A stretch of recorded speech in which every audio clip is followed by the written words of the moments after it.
سے پوچھ رہا ہے کہ جو علم رکھنے والا ہے اور جو علم نہیں رکھتا وہ کیا برابر ہو سکتے ہیں؟ اس کے پیچھے اللہ تبارک و تعالیٰ کی طرف سے یہ اعلان موجود ہے کہ وہ برابر نہیں ہو سکتے۔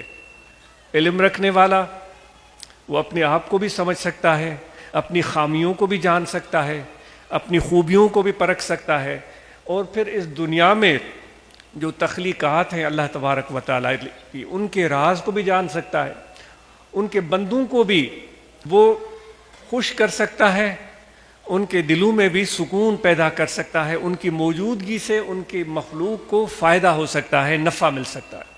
تو اللہ تعالیٰ نے بے شمار چیزیں انعام اور ودیعت فرمائی ہیں، تقسیم کی ہیں، تو ان میں سے ایک علم بھی ہے۔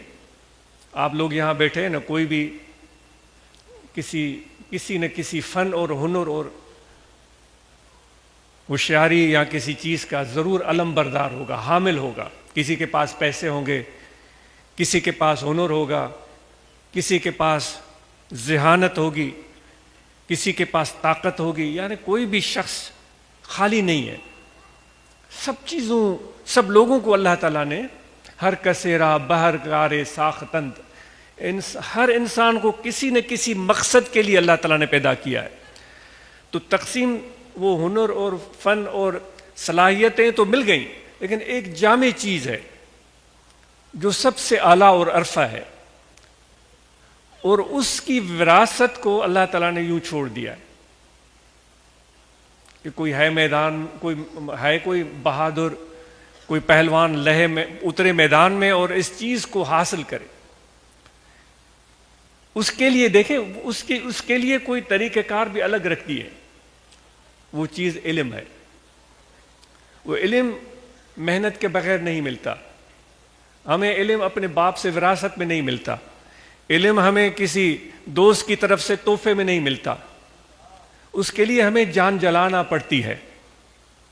اور سعدی کے کہنے کے مطابق از پہ علم ہم چو شمع باید گداخت، سعدی کہتا ہے کہ علم پہ کی پیچھے ایک شمع جو موم بتی ہے، جب جلتی ہے تو وہ پگھلتی جاتی ہے، اس کا وجود کم ہوتا چلا جاتا ہے۔ وہ سعدی کہتا ہے کہ علم کے پیچھے اپنے آپ کو اس طرح پگھلاؤ، تو جب علم آپ کو مل جائے گا تو پھر آپ خدا کے دوست بن جائیں گے۔ یہاں بھی ہم اسی علم کی تلاش میں آئے ہیں۔ حضرت علی شیر خدا رضی اللہ تعالیٰ نے فرماتے ہیں کہ میں خدا کی تقسیم پر راضی ہوں۔ خدا نے جاہلوں کو دولت دے دی ہے، ان کا ارشاد ہے جاہلوں کو دولت دے دی ہے، رضینا قسمت الجبار فینا لنا علم بل الجہال مالو، ہمیں علم دے دیا ہے اور جاہلوں کو پیسے دے دیے۔ وہ حالانکہ ہم میں سے اکثر لوگ، ہم سب پیسوں کے پیچھے زیادہ بھاگتے ہیں اور ان کی ہمیں زیادہ جستجو ہوتی ہے، اس کو پا کر خوش ہوتے ہیں۔ اگر 10,000 بھی مل جائیں تو میں بہت خوش ہو جاؤں گا، بھائی 10,000۔ لیکن حضرت شیر خدا فرماتے ہیں کہ میں اللہ کی تقسیم پر راضی ہوں کہ مجھے مال نہیں ملا لیکن علم ملا ہے۔ پھر کیوں؟ فَإِنَّ الْمَالَ يَفْنِي عَنْ قَرِيبُ، جو مال اور دولت اور پیسے ہیں ایک دن فنا ہو جائیں گے۔ دیکھ رہے ہیں، ایک سیٹ ہے، آج سیٹ ہے، کل وہ بیچارہ جیب خالی، وہ بیچارہ در در پر وہ قرضے مانگتا پھرتا ہے۔ وہ کہتے ہیں یہ مال اور ملکیت ان کے ارشاد کے مطابق فانی ہو جائے گا، لیکن جو علم مجھے ملا ہے وہ کوئی مجھ سے چھین نہیں سکتا۔ مجھ سے دولت چھین سکتا ہے، میرا گھر چھین سکتا ہے، ہر جو بھی دنیاوی چیز وہ مجھ سے چھین سکتا ہے، لیکن علم تو میرے دل میں بستا ہے، علم تو میرے دماغ میں بستا ہے، وہ مجھ سے کوئی نہیں چھین سکتا، وہ تو ہمیشہ میرے ساتھ رہے گا۔ تو دوستو، آج کے دن آئیے ہم یہ عزم کریں، علم تو یہ طریقت میں بھی ہے، اس صحبت میں ہم بیٹھ کر وہ علم سیکھتے ہیں، اور علم پانے والا جو ہے اس کے اندر تبدیلی رونما ہوتی ہے، اس کے نشست و برخاست میں فرق آ جاتا ہے، اس میں بردباری آ جاتی ہے، اس میں برداشت آ جاتی ہے، اس میں تواضع آ جاتا ہے، انکساری آ جاتی ہے۔ جس علم کے پیچھے یہ چیزیں پیدا نہ ہوں تو وہ علم نہیں ہے، وہ جہل ہے۔